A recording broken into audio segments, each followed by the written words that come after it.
We all knew this was coming at some point. I was convinced, if not hoping, that we'd get at least one more season of Patrice Bergeron in black and gold. But earlier this week, he announced his retirement from professional hockey, and we're going to talk about it on today's episode of Locked On Boston Bruins. You're Locked On Bruins, your daily podcast on the Boston Bruins. Part of the Locked On Podcast Network, your team every day.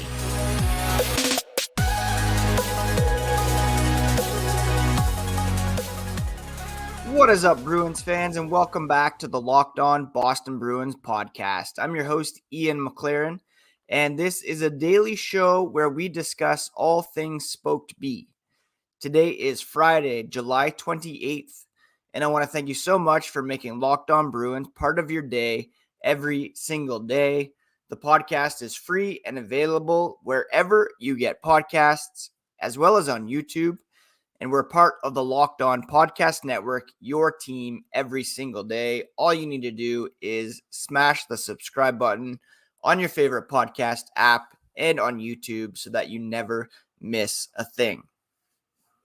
I've been on vacation for the last several days.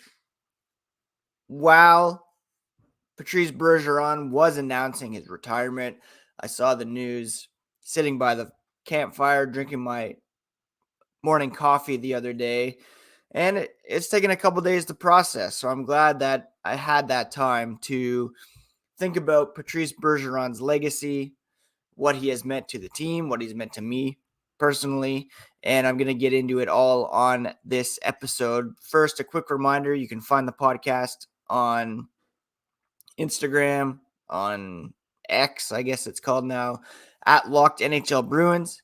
You can find me, my dad jokes, hockey thoughts, at Ian C. McLaren.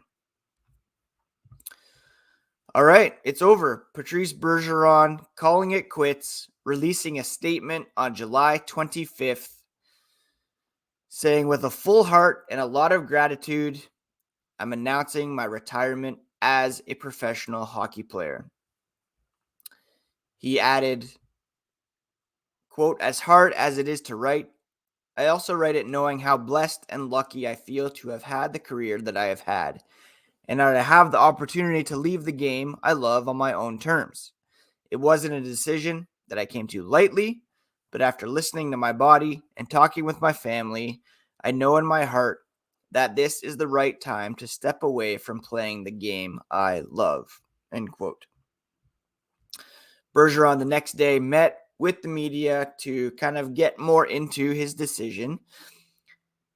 And he said that when he signed last summer, he kind of knew it was one last year on deck. He was leaning that it might be his last year. And this whole past season, he was kind of preparing for that. Over time, his body just kind of made it apparent that it was time for him to move on. He said, it took him longer to prepare and recover. And obviously, family considerations were a huge part of it as well, because he and his wife, Stephanie, just welcomed their fourth child into the mix. He said he talked to a lot of guys over the course of this past season, since last summer. And the recurring theme was always, you're going to know when it's time. And he just feels like it is. He's a very intuitive guy. He feels like he's always listening to his instincts and his heart. And he just felt like it was time to move on. He wished he could play forever. So do we. And never have to announce his retirement, but eventually you have to move on, and the body tells you something sometimes. Now, of course, he's still at the top of his game. He won his sixth Selke Trophy as the best defensive forward. He still had a pretty good offensive season and was a huge part of why the Bruins were the best regular season team in NHL history this past year. And it kind of really puts things in perspective in terms of them not being able to win here in 2023. He kind of knew it was his last year.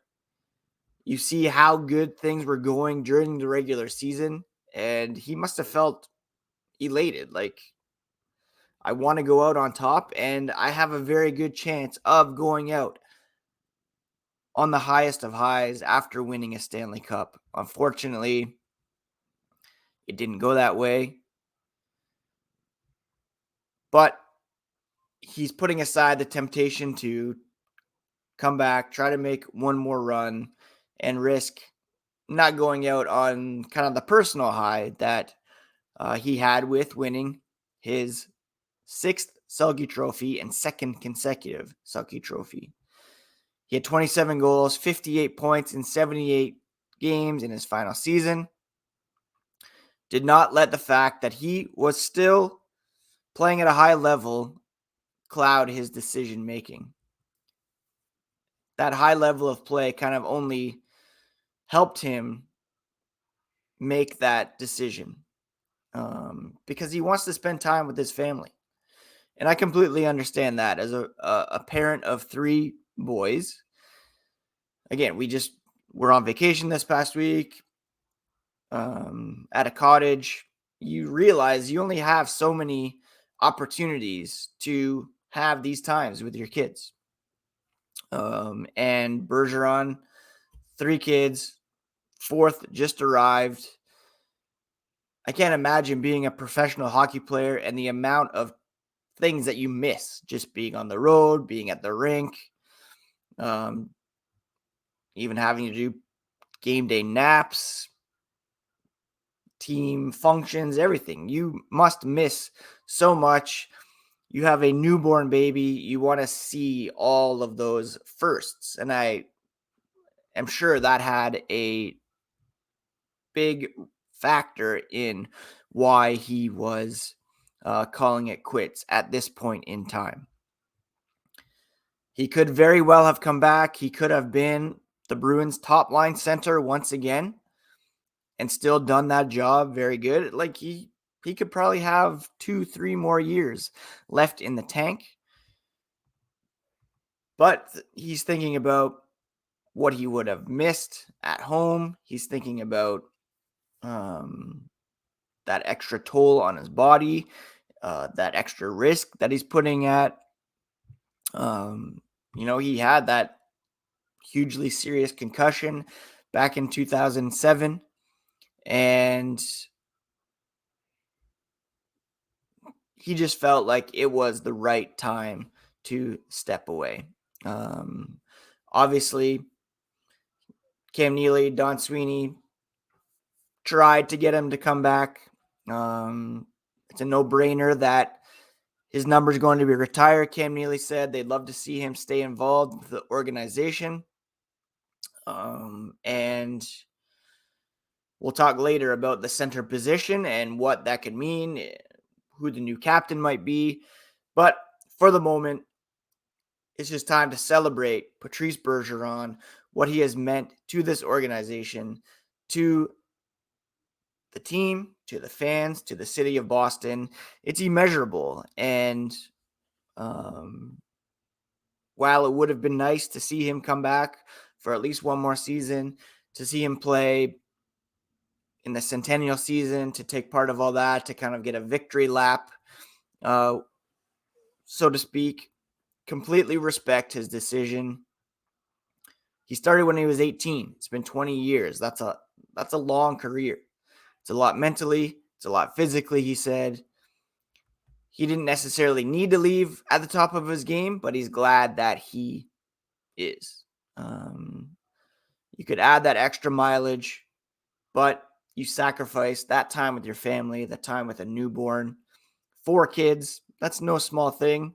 That's a handful. And he's looking forward to spending more time at home. And he felt like it was the right time. End of story. And coming up after the break here, we are going to take a look at Patrice Bergeron's impact, his legacy, and what he has meant to me personally as a lifelong Bruins fan. Athletic Greens has a product that we have been so excited about here on the Locked On Podcast Network because it's a daily foundational nutrition supplement that supports whole body health. And AG1 can replace your multivitamin, probiotic, and more in one simple drinkable habit. It's a science-driven formulation of vitamins, probiotics, and whole food source nutrients. They're raising the standard for quality in the supplement category. They help you build your health foundation first. A lot of great athletes have one thing in common is that they take care of their bodies, and a lot of them drink AG1. It's a big reason why I'm a huge fan as well. It's a micro habit that delivers macro benefits and helps just about everybody take great care of their health every day. If a comprehensive solution is what you need from your supplement routine, then try AG1 and get a free 1-year supply of vitamin D and 5 free AG1 travel packs with your first purchase. Go to drinkag1.com/NHL Network. That's drinkag1.com/NHL Network to check it out today. Thank you so much once again for making Locked On Bruins part of your day every single day. The podcast is free and available wherever you get podcasts. And through the month of August, we're going to be down to 3 episodes a week. Beginning Monday, we'll hopefully have some Jeremy Swayman, Trent Frederick news. We're going to touch on the Mitchell Miller situation as well. Some closure there that was reported last week. But for today, we're focusing on Patrice Bergeron and his legacy with the Boston Bruins. And his tenure with the Bruins began back in 2003. Drafted 45th overall in that draft class and emerges as one of, if not the best player from that class. He finishes second in points behind Eric Stahl, who may or may not have some left in the tank there. 1,040 points for Patrice Bergeron, 427 goals, 613 assists in 1,294 games. Joe Pavelski, still active. Zach Parise, Brent Burns, Jeff Carter still active. But if you were to do that draft over, Bergeron arguably the top pick. So Bruins got great value there at 45th overall. And from there, the accolades just continued to grow. His awards at the NHL level kind of speak for themselves. He's a Mark Messier Leadership Award winner. He's a King Clancy Memorial Trophy winner. 3-time NHL All-Star. He was an NHL Young Star competitor in 2004. NHL Foundation Player Award in 2014. That applies to core values of ice hockey: commitment, perseverance, teamwork, to enrich the lives of people in his community. And of course, the 6 Selke trophies: 2012, 2014, 2015, 2017, and then 2022 and 2023. 3-time Eastern Conference champion and a Stanley Cup champion in 2011. He actually scored the Stanley Cup winning goal that year as well. Obviously, unfortunate that he does not have more Stanley Cups under his belt. The Bruins could have won in 2013. He played through significant and severe injuries in that series, in Game 6 in particular. 2019 would have been the perfect way to finish off this core that still had Zdeno Chara, Torrey Krug, Tuukka Rask. This past year, of course, they should have gone all the way, But still, Bergeron has that Stanley Cup to his name, and he was instrumental in winning that, especially in that decisive Game 7 against the Vancouver Canucks. Internationally, unbelievable resume as well.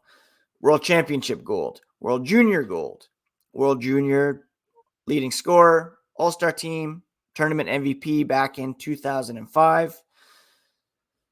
Won 2 Olympic gold medals, 2010, 2014. Won a Spengler Cup. Won the World Cup of Hockey back in 2016. He's a member of the Triple Goal Club. He scored that Stanley Cup winning goal, and he was on the NHL All-Decade second team from the 2010 to 2019.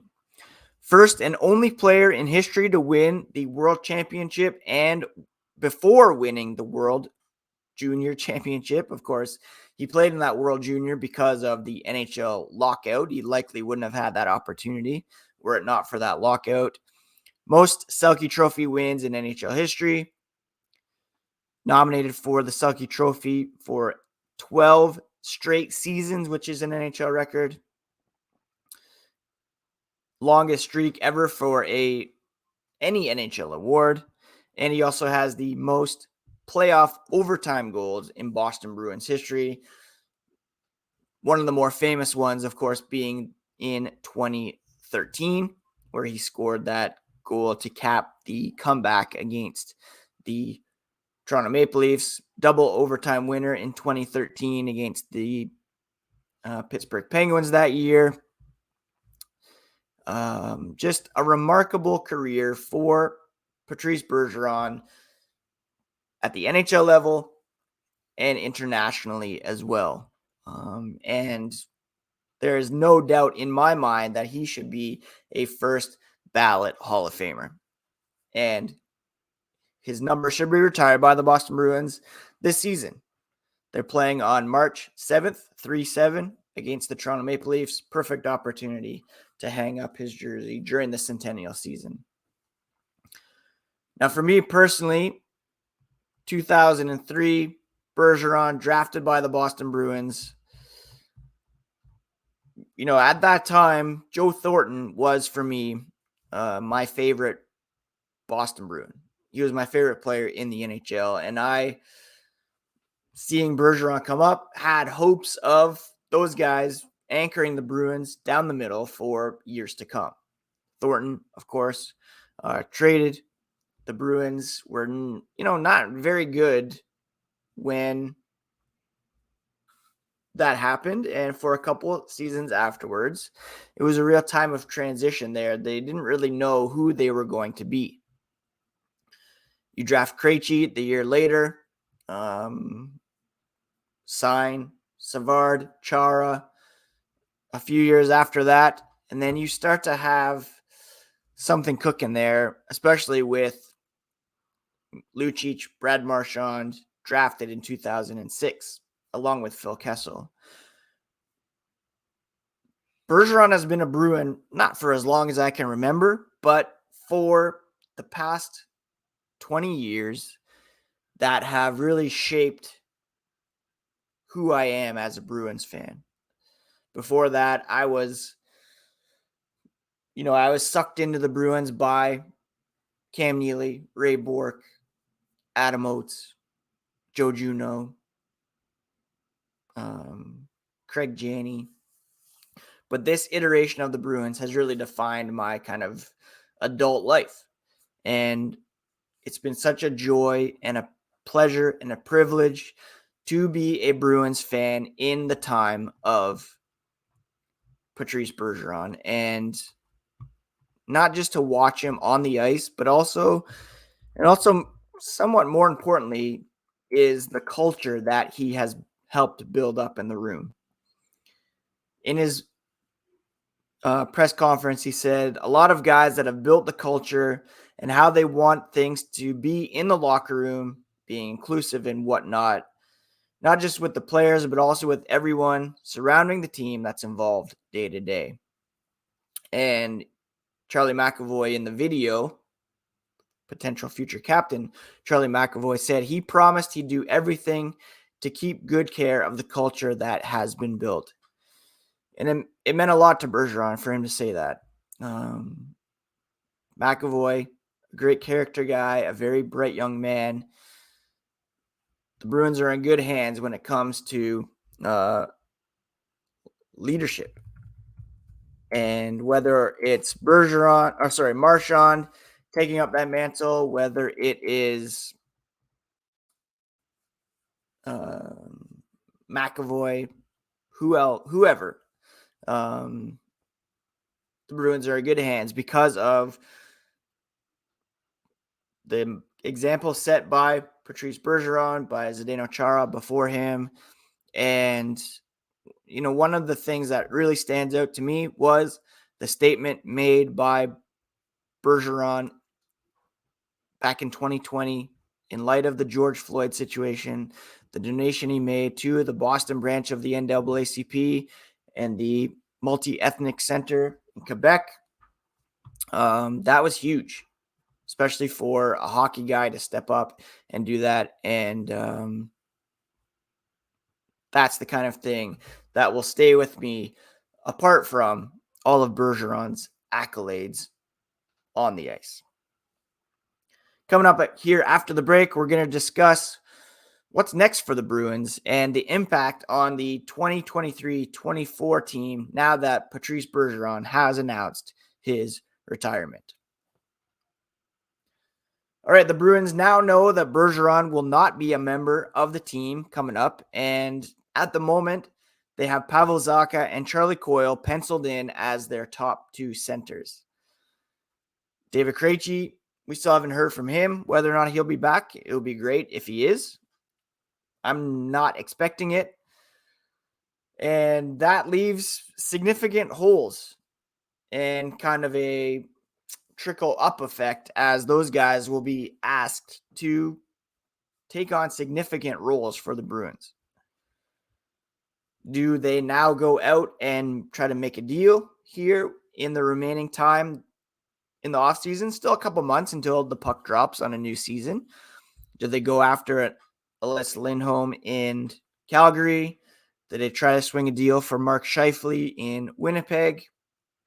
Or do they take a look at this upcoming season and say, we're going to work with what we have and try to stay afloat?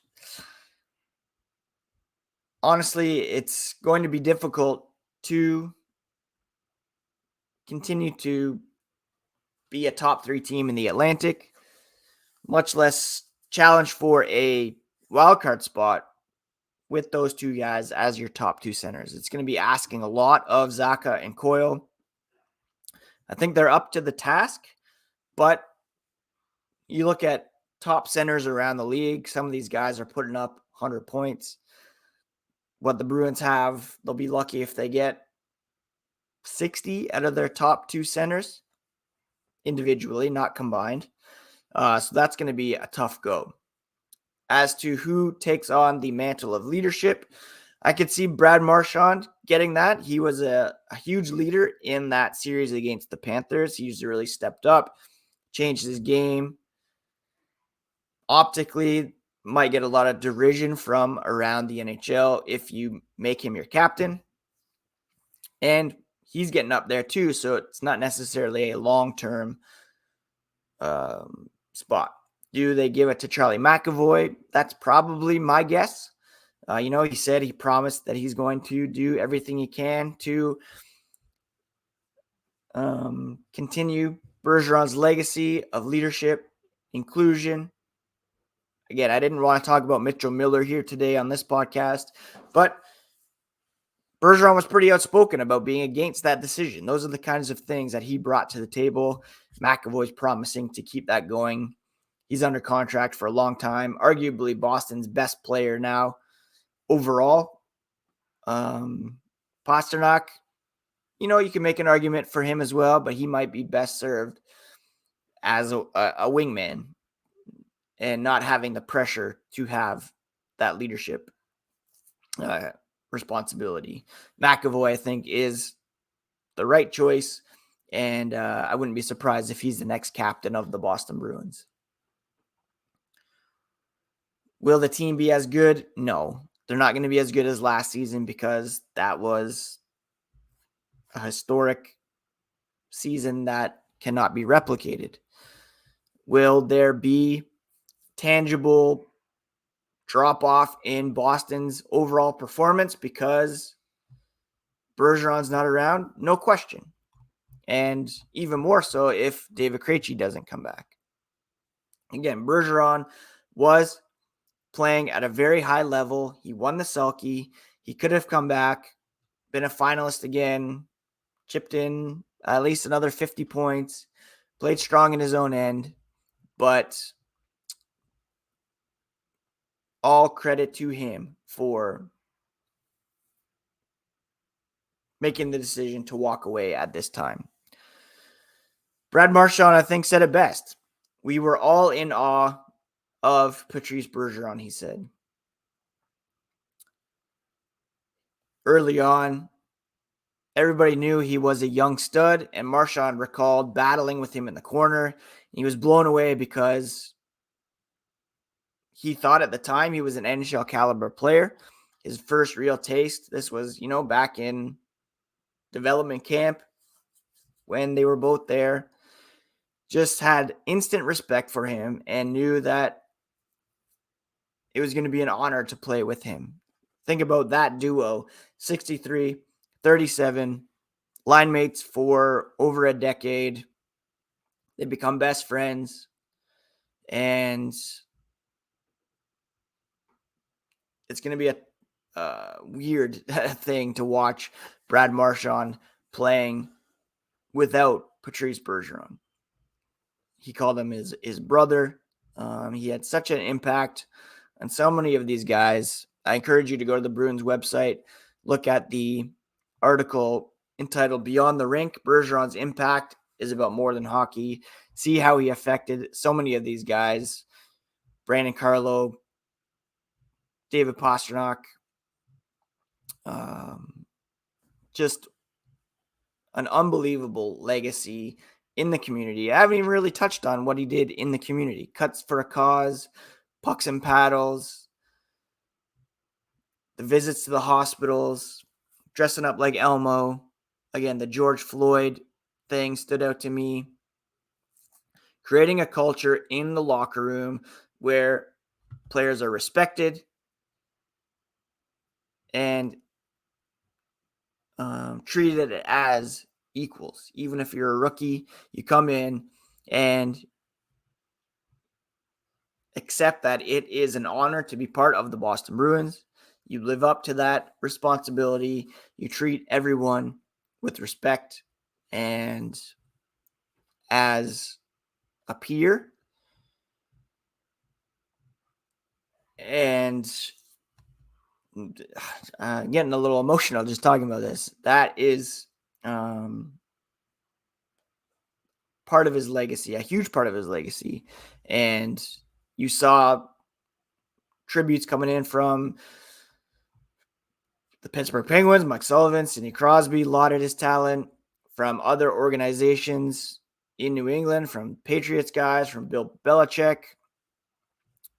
Just one of the most universally respected athletes of our time. And it has been such a huge privilege to be able to talk about Patrice Bergeron on this podcast, to watch him play live on television at the international level as a Canadian. To see him and Marchand and Crosby as line mates was so special. To see them win the World Cup, Olympics, World Juniors brought me a great sense of Canadian pride as well. And just so lucky to have been witness to this Patrice Bergeron era for the Boston Bruins, as well as for Canadian hockey internationally as well. All right, I hope I've done Bergeron justice here in this episode. Just such a special guy, such a special player. He will be missed. He's still going to be around in Boston. I'm sure he'll be part of the centennial celebrations in some ways. Ideally, one night this season, his number will be retired and we'll be able to talk about him once again. But thank you to Patrice Bergeron for all that you have done for the Bruins, for the city of Boston, for us fans. And I'll never forget Game 7, of course, against the Vancouver Canucks. And that's just the tip of the iceberg in terms of the memories that he has created for the Bruins and their fans. That's it for today's episode, my friends. Thank you so much for tuning in. We'll be back on Monday to discuss Jeremy Swayman arbitration results. That hearing is set for Saturday, and hopefully there's a resolution before that. If not, I'll bring you all the latest on Monday's episode and all the latest on the Black and Gold here on Locked On Boston Bruins, part of the Locked On Podcast Network, your favorite team every single day. Take care of yourselves, friends. Take care of each other. We'll talk to you again next time here on the podcast.